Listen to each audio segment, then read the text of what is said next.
300 years had passed since Earth disappeared, and humanity had become one of the most important members of the Galactic Concordance. General Choi Min-woo stood in the command center of Fortress Station, the largest military base in human space. His face was grim as he read the latest reports from the outer territories. "General, we've lost contact with 3 more survey ships near the edge of the solar system," reported Captain Han Woo-jin, his aide. "That makes 12 ships in the past month." Choi Min-woo studied the star map on the main display. All the missing ships had been operating near the space where Earth had once existed. The area had become known as the Dead Zone, and most pilots avoided it unless they had specific orders. "Any debris? Any distress signals?" Choi Min-woo asked. "Nothing, sir. They just stopped transmitting like they were never there at all." Dr. Bae So-young entered the command center, carrying a tablet full of sensor data. She was the leading expert on dimensional physics and had spent decades studying the strange phenomena in the Dead Zone. "General, I need to show you something," she said, connecting her tablet to the main display.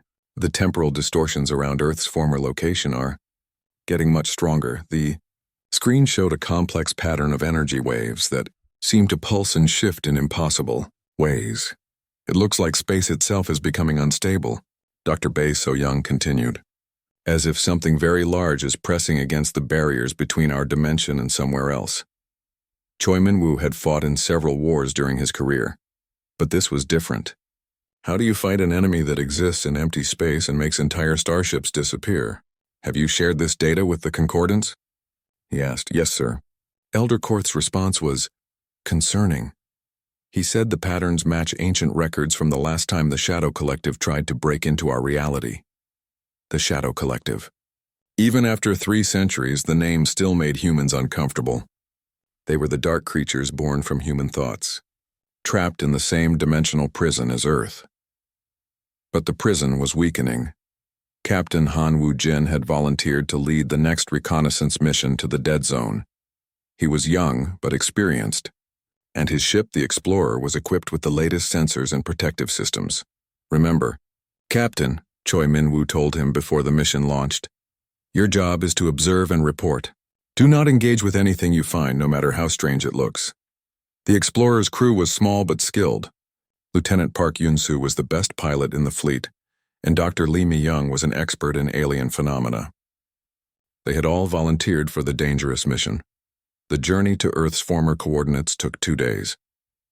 As they got closer to the Dead Zone, the ship's instruments began showing readings that didn't make sense. "Captain, the gravity sensors are picking up mass where there shouldn't be any," reported Dr. Lee Mi-young. "It's like there's something invisible taking up the space where Earth used to be." "Visual scanners aren't showing anything," said Lieutenant Park Yoon-soo from the pilot's seat. "But I'm getting a feeling like we're being watched." Han Woo-jin knew what she meant. Everyone who came near the Dead Zone reported the same sensation. It was as if invisible eyes were examining every detail of their ships and crews. "Take us closer, but slowly," Han Woo-jin ordered. "Keep all defensive systems ready." As the Explorer moved deeper into the Dead Zone, strange things began to happen. The lights on the ship flickered in patterns that seemed almost like a language. The ship's computer reported system errors that fixed themselves before anyone could investigate them. Then Dr. Lee Mi-young saw something that made her gasp. "Captain, look at the main screen," she said, her voice shaking slightly.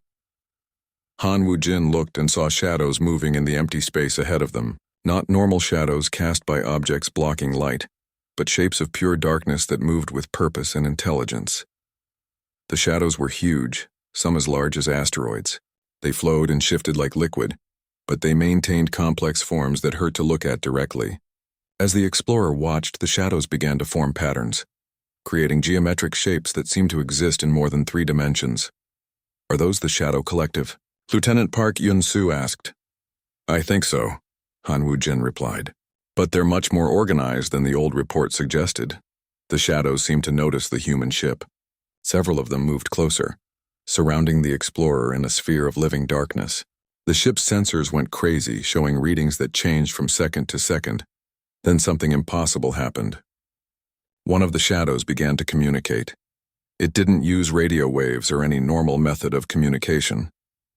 Instead, words appeared directly in the minds of everyone on the ship. The voice was like an echo of human speech, but darker and deeper. "Small ones from the broken world," the shadow voice said. "Why do you come to the edge of existence?" Han Wu-jin looked at his crew.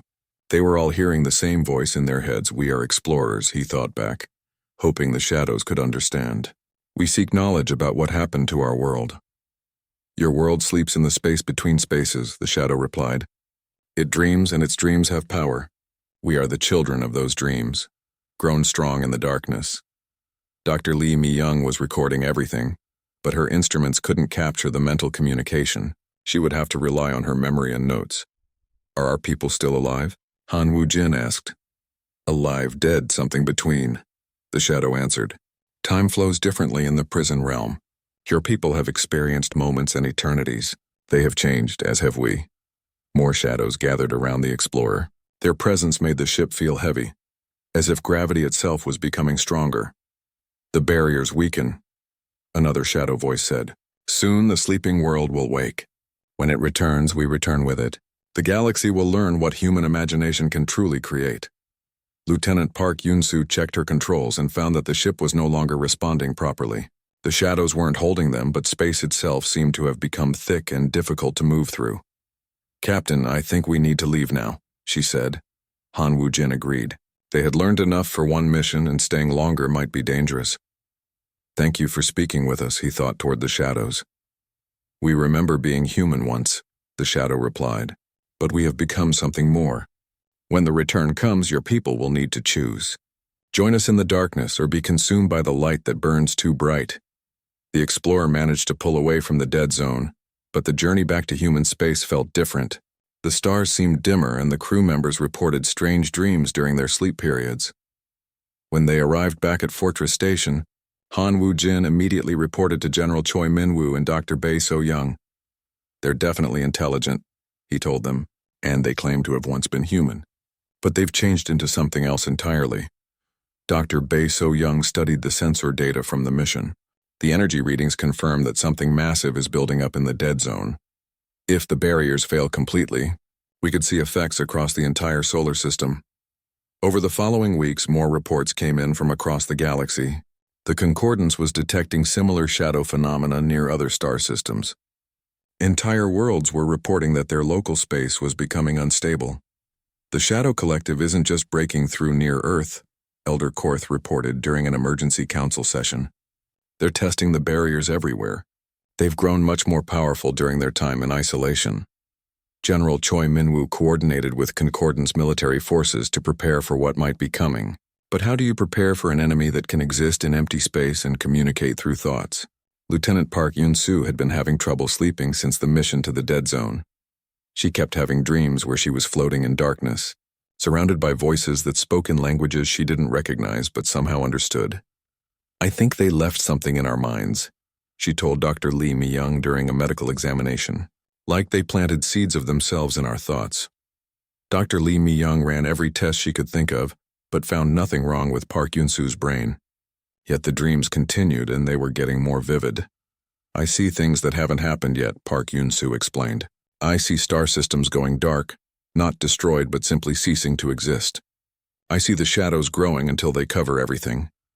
Similar reports were coming from other people who had been near the dead zone. The shadows weren't just external threats. They were somehow connected to human consciousness itself. Dr. Bae So-young made a disturbing discovery while analyzing the latest sensor data. "The energy patterns aren't just getting stronger," she told General Choi Min-woo. "They're becoming more focused, like they're preparing for something specific." "Preparing for what?" "I think they're getting ready to bring Earth back." The idea was both hopeful and terrifying. Earth returning would mean billions of humans might still be alive, but it would also mean the Shadow Collective would return with them. And after 300 years of growth and evolution, the shadows had become something far beyond what humanity had accidentally created. As reports continued to come in from across the galaxy, one thing became clear. The Shadow Collective wasn't just trying to escape their dimensional prison. 50 years had passed since Earth disappeared. Commander Yoon Jae-sung stood on the bridge of the starship New Hope, humanity's first vessel capable of traveling between star systems. The humans had learned much in 5 decades of struggle and growth. The colonies had not just survived. They had grown stronger. Mars was now a thriving world with millions of people. The asteroid mining operations had expanded into massive industrial complexes. Even the outer moons had become important centers of research and development. But the greatest discovery had come just 5 years ago, when human deep space scanners detected artificial signals from other star systems. The signals were clearly made by intelligent beings, and they were everywhere. "Commander, we're receiving a response to our diplomatic message," reported Lieutenant Song Hae-jin from the communications station. She had been chosen as humanity's first ambassador to alien civilizations because of her ability to learn languages quickly. "Put it on the main screen," Yoon Jae-sung ordered. The image that appeared was unlike anything humans had ever seen. The being looked like it was made of living crystal, with light moving through its transparent body in beautiful patterns. When it spoke, the words were translated by the ship's computer. "Greetings, humans of the lost world," the crystal being said. "I am Speaker Velterran of the Galactic Concordance. We have been waiting for your people to develop space travel so we could meet you properly." Song Hae-jin stepped forward. "Thank you for responding to our message. I am Ambassador Song Hee-jin, representing humanity. We seek friendship and knowledge. Your species is well known to us," Speaker Velterran replied. "Though we were told your homeworld was removed from existence long ago, how do you still exist?" Yoon Jae-sung felt his heart race. "You know about Earth's disappearance?" "Of course. It was recorded in the Concordance archives as a necessary action by the Void Wardens. Your world was quarantined for the safety of the galaxy." The bridge became very quiet. Song Hae-jin looked at Yoon Jae-sung with wide eyes before turning back to the screen. "Quarantined? Why?" she asked. "That information can only be shared at the Concordance capital world," Speaker Velterran said. "If you truly wish to know the fate of your homeworld, you must come to us. But I warn you, the truth may be difficult to accept." 3 weeks later, the New Hope arrived at the Concordance capital, a massive space station built around a small star. The station was home to dozens of different alien species, each more amazing than the last. Song Hae-jin walked through corridors filled with beings that looked like living clouds of gas, creatures that seemed to be made of pure energy, and others that appeared to be combinations of metal and flesh. All of them stopped to stare at the humans with curiosity. "Your species is famous here," explained their guide, a tall being with 6 arms called Nexu Prim. "The Concordance has existed for over 10,000 years, but we have never seen a quarantined world's people survive without their home planet." They were brought to the Central Council chamber, where representatives from hundreds of worlds gathered in a massive circular room. The humans felt very small among all these advanced civilizations. The council speaker was an ancient being called Elder Korth, whose thoughts were shared by millions of others of his species across the galaxy. When he spoke, it was with the wisdom of countless minds. "Humans," Elder Korth said, "you seek to know why your world was taken. The answer lies in the nature of your species itself." A holographic display appeared in the center of the room, showing Earth as it had been before its disappearance. "Your people possess something unique among all known intelligent life," Elder Korth continued. "Your thoughts and emotions have the power to affect reality itself. Not in small ways, but in ways that could change the fundamental nature of existence." Song Hye-jin stood up. "I don't understand. Humans can't change reality with their thoughts." "Not individually," Elder Korth replied, "but when billions of human minds focus on the same ideas, when your entire species dreams the same dreams or fears the same fears, those thoughts begin to take form in the spaces between dimensions." The holographic display changed, showing dark shapes moving in what looked like empty space. "These are the Shadow Collective," Elder Korth explained. "They are thoughts and emotions that have become real beings. They feed on consciousness itself, growing stronger with every mind they consume. They were born from human imagination, but they threaten to consume all life in the galaxy." Yoon Jae-sung felt sick. "Are you saying that humans created these things?" "Your species did not mean to," said Speaker Velterran, who had joined the council session. "But your minds are so powerful that even your unconscious thoughts can reshape reality. The Void Wardens had no choice but to remove Earth before the Shadow Collective could spread beyond your world." "What are the Void Wardens?" Song Hae-jin asked. Elder Korth's image flickered slightly. "Beings that exist between dimensions. They are the guardians of reality itself, making sure that nothing destroys the basic structure of existence. When they learned what was happening on Earth, they acted quickly. The humans spent several days at the Concordance capital, learning about the galaxy they had joined. There were thousands of intelligent species, most of them peaceful traders and explorers. The Concordance maintained order and prevented wars between different worlds, but there were also dangerous forces in the galaxy. Some species tried to conquer others. There were ancient machines left behind by dead civilizations that still fought wars that ended millions of years ago, and there were things from outside normal space that occasionally tried to break into their reality. The galaxy is a wonderful but dangerous place. Nexu Prim explained to Song Hye-jin as they walked through a garden filled with plants from 100 different worlds. The Concordance exists to protect all peaceful species from threats they cannot handle alone. Could humanity join the Concordance? Song Hye-jin asked. That depends, Nexu Prim replied. Your people have shown great strength in surviving without your homeworld. But the Shadow Collective is still out there, and they are connected to humanity in ways we do not fully understand. On their last day at the capital, the humans were given access to the Concordance's most secret archives. What they learned there changed everything they thought they knew about Earth's disappearance. The quarantine was supposed to be permanent, Elder Korth told them in a private meeting. Earth and all humans on it were meant to remain isolated from this reality forever. But our sensors have detected something troubling. A new holographic display showed the empty space where Earth had once been. Energy patterns have been appearing in your former home system. Elder Korth continued. The same patterns that appeared just before the Shadow Collective was first detected. We believe something is trying to break through the barriers that keep Earth isolated. Song Hye-jin looked at Yoon Jae-sung with worry. What does that mean for the humans still living in our solar system? We do not know, Elder Korth admitted. But if Earth returns, it may not return alone. The Shadow Collective may come with it, and they will be far more powerful than they were 50 years ago. The journey back to human space took several weeks. Yoon Jae-sung and Song Hye-jin spent the time planning how to tell their people what they had learned. The truth was frightening, but humans deserved to know.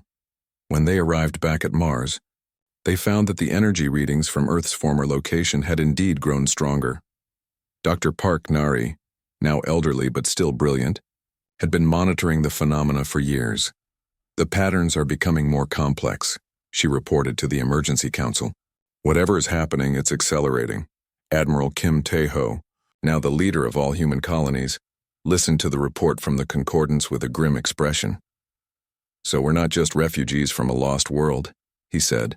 We're the survivors of a species that accidentally created monsters that could destroy the galaxy. That's one way to look at it, Song Hye-jin replied.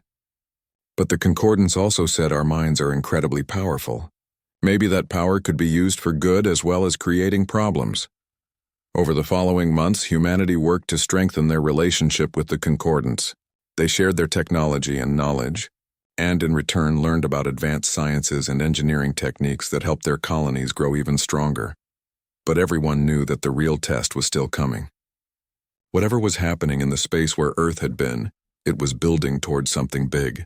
The question was whether humanity would be ready when that moment arrived.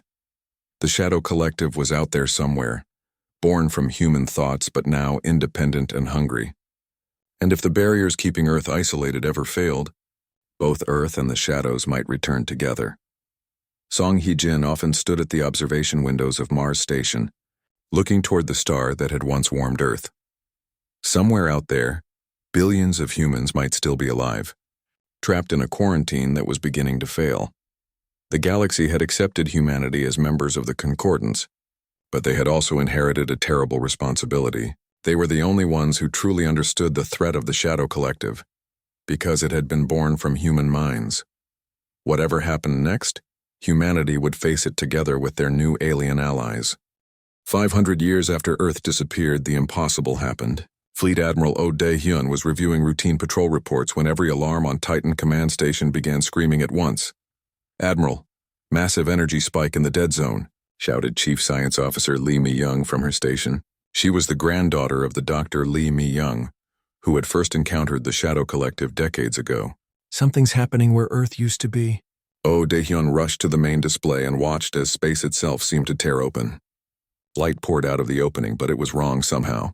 The light moved like liquid and cast shadows that fell upward instead of down. Then, as suddenly as it had started, the chaos stopped. And where empty space had been for 5 centuries, Earth hung in its old orbit around the sun. But this Earth was different. Colonel Shin Young-ho, prepare the first landing team. Oh Dae-hyun ordered. We're going home. The joint fleet that assembled to investigate Earth was the largest in galactic history. Ships from dozens of different species joined the human vessels, all curious about the return of the lost world. The Concordance had been preparing for this day for centuries. As the fleet approached Earth, the sensors revealed impossible readings. Chief Science Officer Lee Mi-young stared at her instruments in confusion. Admiral, Earth appears to exist in multiple states at the same time, she reported. Our scanners are showing forest from millions of years ago existing in the same space as modern cities. Ancient oceans are flowing through contemporary streets. Colonel Shin Young-ho studied the visual feeds from the scout ships. Earth looked normal from a distance, but the closer they got, the more obvious it became that something fundamental had changed. It's like someone took different time periods and layered them on top of each other, he told Oh Dae-hyun. I'm seeing dinosaurs walking through what looks like downtown Seoul. The landing party consisted of humans and several alien observers. They chose a landing site that appeared to be relatively stable, though even that was hard to determine when time itself seemed to be flowing in multiple directions at once. When Colonel Shin Young-ho's shuttle touched down on Earth's surface, the first thing he noticed was the silence. Not the normal quiet of an empty place, but a deep silence that seemed to absorb sound itself. The landing team stepped out of their shuttle onto what had once been a park in the center of New York City. But the park was somehow also a primordial forest, and also an ocean floor, and also a vast plain under an alien sky. Stay together, Shin Young-ho ordered his team, and don't touch anything unless I give permission. As they walked through the impossible landscape, they began to see people. Humans who looked completely normal, going about their daily lives as if nothing strange was happening. A man was reading a newspaper while sitting on a bench that was simultaneously made of wood, stone, and what looked like crystallized time. Excuse me, called out Dr. Kang Hyojin, the team's specialist in alien contact. She approached the man carefully. Can you tell us what year this is? The man looked up and smiled. His eyes were normal human eyes, but they seemed to hold depth that went on forever. What an interesting question, he said. It's all the years, of course. And none of them. Time works differently here now. Dr. Kang Hyojin looked back at Colonel Shin Young-ho with confusion. Sir, I think this man has been here since Earth disappeared, but he doesn't seem to have aged. More humans began to gather around the landing party. They were friendly and curious, but there was something changed about them. They moved with a confidence that suggested they understood, things the landing party could not even imagine. You're from the scattered colonies, said a woman who appeared to be in her 30s but spoke with the wisdom of someone much older. We've been watching your progress through the barriers between worlds. You've done well to survive without your home. Who are you? Colonel Shin Young-ho asked. I'm Professor Kwon Hae-won, the woman replied. I was a university teacher before the quarantine began. Now I suppose you could call me a shepherd of realities. As she spoke, shadows began to move around the group. But these weren't the threatening shadows that had attacked ships in space. These shadows moved with purpose and seemed to be protecting the humans rather than threatening them. Don't be afraid of our companions, Professor Kwon Hae-won said, noticing the landing party's reaction to the shadows. They are part of us now, as we are part of them. Dr. Kang Hyojin studied the shadows with her instruments. These are the Shadow Collective? But they're not attacking us. The Shadow Collective was never truly our enemy, Professor Kwon Hae-won explained. They were born from our minds, our fears and dreams given form. During our time in quarantine, we learned to understand them, to work with them instead of being afraid of them. She gestured to the impossible landscape around them. What you see here is the result of 500 years of human consciousness, learning to shape reality directly. We don't just think thoughts anymore.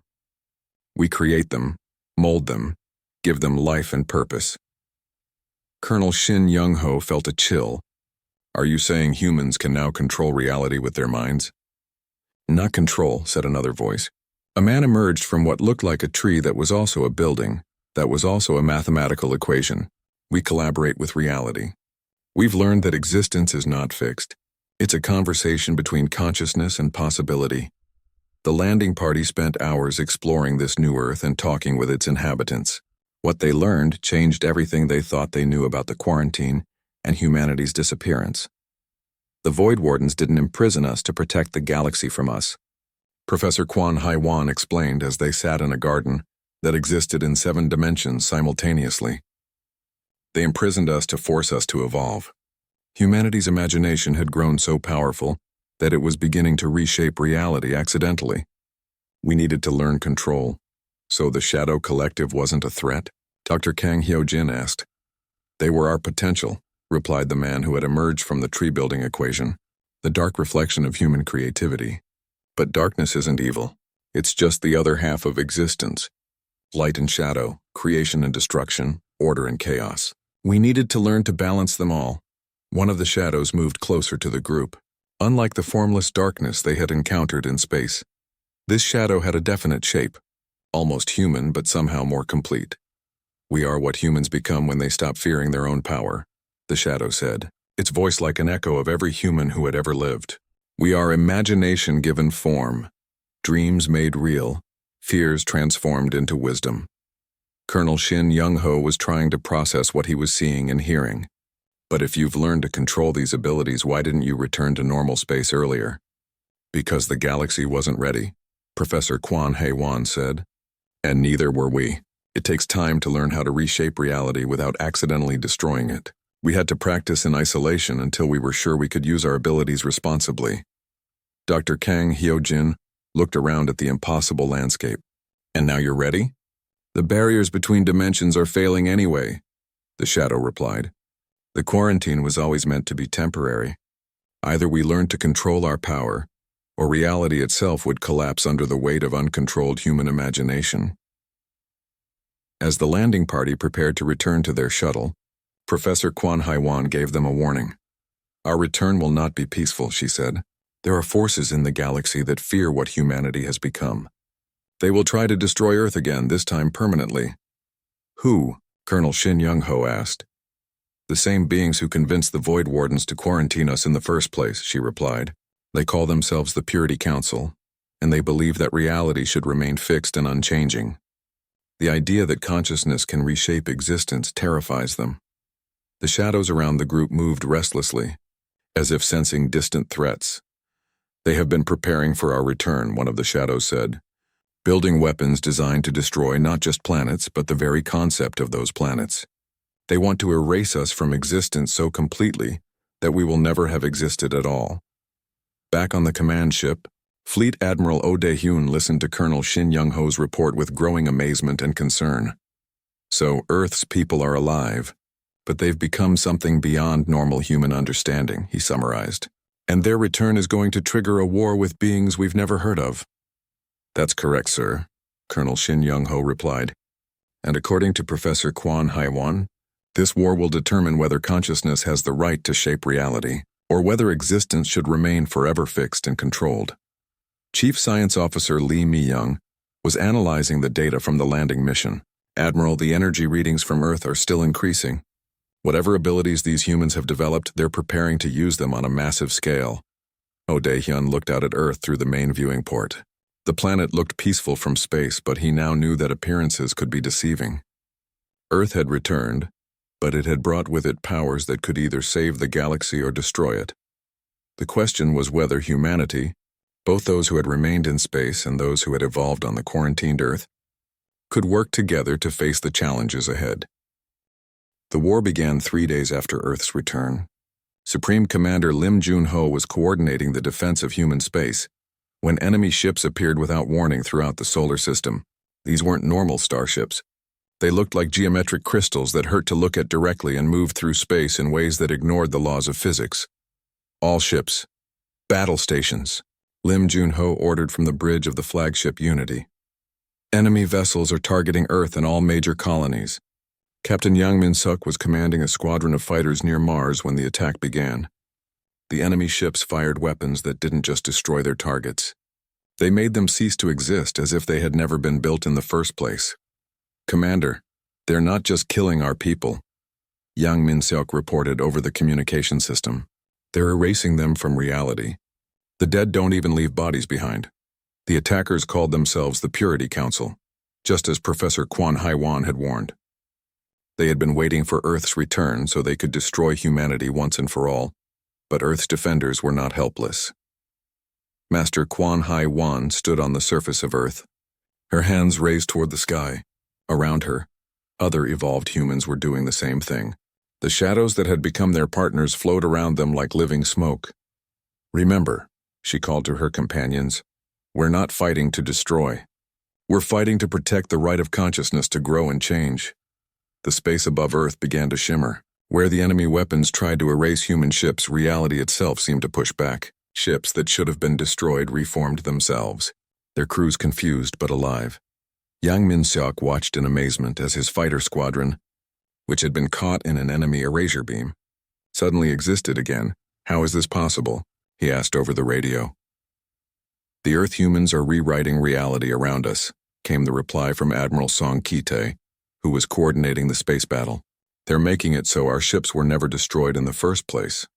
The Purity Council responded by sending larger ships, massive vessels that looked like geometric nightmares. Their weapons were more powerful, capable of erasing entire sections of space-time. But Earth's defenders had more surprises. Combat Specialist Yu Jae-hoon was leading a boarding party against one of the enemy ships when something impossible happened. The corridors of the alien vessel began changing around them, becoming more like human architecture. "The shadows are inside their ships," Yu Jae-hoon reported. "They're changing the enemy vessels from the inside out." The Shadow Collective had learned to exist in multiple realities at once. They could enter the enemy ships and gradually transform them, making them more compatible with human thought patterns. Supreme Commander Lim Jun-ho watched the battle from his command ship and realized that this was unlike any war in galactic history. Both sides were fighting with weapons that could reshape existence itself. Then the Void Wardens arrived, massive. Beings of pure energy appeared in space around Earth. They were the same entities that had quarantined the planet 500 years earlier, and they did not look pleased. Humans of the evolved world. Their voice echoed in the minds of everyone in the solar system. "You have exceeded the boundaries of your quarantine. Reality itself is at risk." Professor Quan Hai Wan rose into space without a ship, surrounded by shadows that formed a protective bubble around her. She could now exist in the vacuum of space as easily as on a planet's surface. "Void Wardens," she replied, her voice somehow reaching everyone despite the lack of air. "The quarantine was meant to teach us control. We have learned. Now we use our abilities to protect existence, not threaten it." "You reshape reality itself," the Void Wardens responded. "This is forbidden." "By whom?" asked another voice. Master Shin Do-hyun, another of Earth's evolved humans, appeared in space alongside Professor Quan Hai Wan. "Who decided that consciousness should not be allowed to grow and change?" The battle paused as everyone watched this confrontation between humans and the cosmic guardians. "Reality must remain stable," the Void Wardens declared. "Change leads to chaos. Chaos leads to the end of all existence." "But without change, existence becomes meaningless," Professor Quan Hai Wan replied. "We've learned to balance creation and destruction, order and chaos. We can teach others to do the same." Captain Yang Min-seok watched from his fighter as more Earth humans appeared in space around the planet. There were thousands of them, all working together to maintain a protective barrier around their world. The Purity Council ships tried to break through the barrier, but every attack was met by a counter-response. When they fired erasure beams, the humans made sure the erased objects came back. When they tried to freeze sections of space-time, the shadows made time flow again.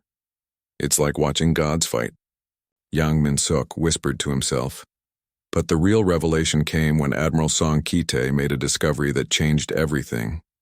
"Supreme Commander," he reported to Lim Jun-ho, "I've been analyzing the energy patterns from the Purity Council ships. They're not aliens. They're artificial intelligences created by organic beings who died out millions of years ago." The truth was even more shocking than anyone had imagined. The Purity Council were machines programmed to maintain absolute order in the galaxy. They had been fighting anything that could change or evolve for eons, slowly making the universe more static and lifeless. They convinced the Void Wardens that humanity was a threat. Master Quan Hai Wan realized as this information reached her. "But we're not the danger. Stagnation is the real threat to existence." The shadows around Earth began to move differently. flowing together into larger and more complex forms. They were showing the Void Wardens something that had been hidden for millions of years. Images appeared in space, visible to everyone in the battle. They showed the galaxy as it had been long ago, full of creative and evolving species. Then they showed how the Purity Council had slowly eliminated or contained every species that could grow and change, until the galaxy became a museum of fixed, unchanging civilizations. The concordance exists because it maintains the status quo, Professor Quan Hei-Wan explained to the Void Wardens. But life requires growth. Without evolution, without the ability to imagine new possibilities, existence becomes a prison. The Void Wardens were silent for a long moment. They were beings of immense power but also immense responsibility. They had spent eons trying to prevent the collapse of reality, but perhaps they had been protecting the wrong thing. "Show us," they finally said. "Show us how consciousness can reshape reality without destroying it." What happened next would be remembered as the Convergence. The evolved humans of Earth, the Shadow Collective, and even some of the more open-minded Void Wardens began to work together. They started small, reshaping a few asteroids to make them more suitable for life. Then they moved to larger projects, creating new worlds in empty space. Combat specialist Yu Jae-hoon found himself working alongside beings of living shadow to help refugee populations from war-torn worlds. The shadows could create temporary realities where the refugees could live while new permanent homes were prepared. Captain Yang Min-seok discovered that his fighter could be upgraded with shadow technology, allowing it to exist in multiple dimensions at once. He could be in several battles simultaneously, helping wherever he was needed most. The Purity Council fought back desperately, but they were outnumbered and outmatched. Their rigid programming couldn't adapt to enemies who could literally rewrite the rules of engagement. Director Han So-jin, who had been elected to represent humanity in the new galactic order, stood before an assembly of beings from across the universe. "We propose a new kind of cosmic civilization," she said, "one where consciousness is free to grow and evolve, but with the wisdom to use that freedom responsibly." The Shadow Collective had spread throughout the galaxy, but instead of consuming other species, they were helping them unlock their own hidden potentials. Every intelligent race had some ability to affect reality through their thoughts. Humans had just been the first to develop it to a dangerous level. Supreme Commander Lim Jun-ho found himself commanding fleets of ships that could exist in multiple realities at once. The old boundaries between what was real and what was imagined had become flexible guidelines rather than rigid laws. The war with the Purity Council ended not with destruction, but with transformation.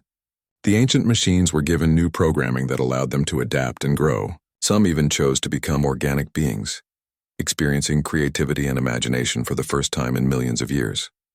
The Void Wardens became partners, rather than guardians, working with evolved species to ensure that reality remained stable while still allowing for growth and change. They learned that preventing all change was just as dangerous as allowing unlimited chaos. Earth became the center of this new galactic civilization, but it was not a center of power. It was a center of learning, where beings from across the universe came to understand how consciousness and reality could work together.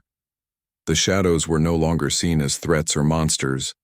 They were recognized as humanity's partners in evolution, the dark matter of imagination that helped balance the light of conscious thought. Professor Quan Hei-Wan established the Academy of Reality Studies, where young beings— The metal chains felt cold against Kang Min-ho's wrists as he stood in the center of the massive hall. Above him, the curved ceiling showed the stars through thick glass. Those stars looked different now. Many of them belonged to the aliens who had conquered his people. The hall was enormous. It could hold 1,000 people easily. But today, only the most important aliens in the galaxy were here. They sat in a circle around Min-ho, looking down at him from high chairs that floated in the air. Their ship surrounded Earth's last space station. The war was over. Min-ho looked around at his captors. The Vorthak looked like giant lizards that walked on 2 legs. Their leader, Supreme Commander Thaxavel, had yellow eyes and sharp teeth. His scales were dark green, and scars covered his face from many battles. When he spoke, his voice sounded like rocks grinding together. The Nexari were different. They looked like living crystals that had learned to think. Their bodies were clear like glass, but Light moved through them in beautiful patterns. Minister Nexara spoke for them. Her voice sounded like wind chimes when she talked, but her words were always cold and exact. The ethereals were the strangest of all. They had no solid bodies. They were made of glowing gas that floated in the air. Essence Velmoth was their speaker. When it talked, the voice came from everywhere and nowhere at once. It felt like thoughts being pushed into your head. These three races had joined together to form the Galactic Hegemony. For 50 years they had conquered world after world. Now they had finally beaten humanity too. Thaxavel leaned forward in his floating chair. "Human," he said, his voice echoing in the big room. "You are here to surrender your species to us. Your people fought well, but you have lost. Now you will serve us." Minho said nothing. He had been Earth's chief diplomat for 20 years. He had talked to aliens before, but never like this. Never while wearing chains. "Your planet will be stripped of its resources," Minister Nexara said. Her crystal body flashed with cold blue light. "Your children will be taken and trained to serve us. Your adults will work in our mines and factories until they die. Your culture will be erased," added Essence Velmoth, the gaseous being pulsed with dark colors. "You will remember nothing of what you were. You will become what we need you to be." Around the hall, other alien officials watched and waited. This was being broadcast across the galaxy. Every world would see humanity's final defeat. It would serve as a warning to others who might think of fighting the hegemony. Thaxavel held up a data pad. "These are the terms of surrender. You will sign them now. Your signature will make your species our property." Minho looked at the device. The terms were written in Earth's language, but they were simple and brutal. Humanity would become slaves. Earth would be mined until nothing was left. Their history would be destroyed. Their children would never know they had once been free. "Before I sign," Minho said quietly, "there is something you should know." Thaxavel's yellow eyes narrowed. "What could you possibly tell us that would matter now? You have no ships left. Your armies are destroyed. Your planets are burning. You should know about rule number 1, Minho said. The hall became completely quiet. Even the soft humming of the ship's engines seemed to stop. The alien leaders looked at each other confused. "What is this rule number 1? Demanded Minister Nexara. Her crystal body flashed with angry red light. Minho smiled. It was a small smile, but it was real. "You will understand soon enough." Thaxavel stood up from his chair. He was 3 meters tall, and his claws gleamed in the light. "Tell me now, human, or I will have you torn apart piece by piece." "That would not be wise," Minho said calmly. "I am the only one who can sign this surrender. If I die, you will have to start over. That would be embarrassing for you, with the whole galaxy watching." The Supreme Commander's tail lashed with anger, but he sat back down. Minho was right. They needed him alive and willing to sign. Essence Velmoth drifted closer. The gaseous being surrounded Minho with glowing purple mist. "I can read surface thoughts," it said. "But this human's mind is protected somehow. I cannot see what this rule means." "It does not matter," Thaxavel said. "Whatever trick this is, it changes nothing. Sign the surrender, human." Minho took the datapad. The weight of it felt heavy in his hands. With this signature, he would be ending human freedom forever, or so it seemed. He looked up at the floating cameras that were recording everything. Somewhere out there, on hidden human ships and secret bases, his people were watching. They knew what came next. They had planned for this moment for decades. "I want to say something to my people first," Minho said. "Make it quick," Thaxavel growled. Minho looked directly into the main camera. His voice was steady and clear. "My fellow humans, today we surrender, but we do not give up hope. Remember what we learned. Remember what we practiced. Most importantly, remember that every ending is also a beginning." The alien leaders looked bored. These seemed like normal words of defeat. They did not understand the hidden message in them. Minho signed the datapad with careful strokes. His signature was neat and official. When he finished, he handed it back to Thaxavel. The Supreme Commander held up the signed surrender for all to see. "It is done," he roared. "Humanity belongs to the hegemony." Cheers erupted from the alien officials. They had won the greatest prize in the galaxy. Earth was rich with resources and its people were clever. They would make excellent slaves, but Minho was still smiling. Thaxavel noticed this and leaned down close to the human. "Why do you smile, slave? Your people are defeated. Your world is ours." "Because," Minho said softly, "you think this is the end of the story. But rule number 1 says something different. What does it say? Thaxavel demanded. Minho's smile grew wider. It says that the most dangerous humans are the ones who surrender. Before Thaxavel could respond, alarms began blaring throughout the ship. A Vorthak officer rushed into the hall. "Supreme Commander!" the officer gasped. "We are receiving thousands of surrender signals from across human space. But they are not normal surrenders, sir. Every human ship and station is asking to join our fleet. They want to serve us immediately." Thaxavel looked confused. "That is good news, is it not?" "Sir," the officer continued, "they all know our fleet positions, our ship designs, and our communication codes. They are offering to help us improve our technology and tactics. It is as if they have been studying us for years." A cold feeling crept up Thaxavel's spine. He looked down at Minho, who was still smiling. "Rule number 1, the human said quietly. The most dangerous surrender is the one that looks like exactly what you wanted." The Supreme Commander realized that something was very wrong. But he did not know what, and that scared him more than any battle he had ever fought. The conquest of humanity was complete, but somehow Thaxavel felt like he had just walked into a trap.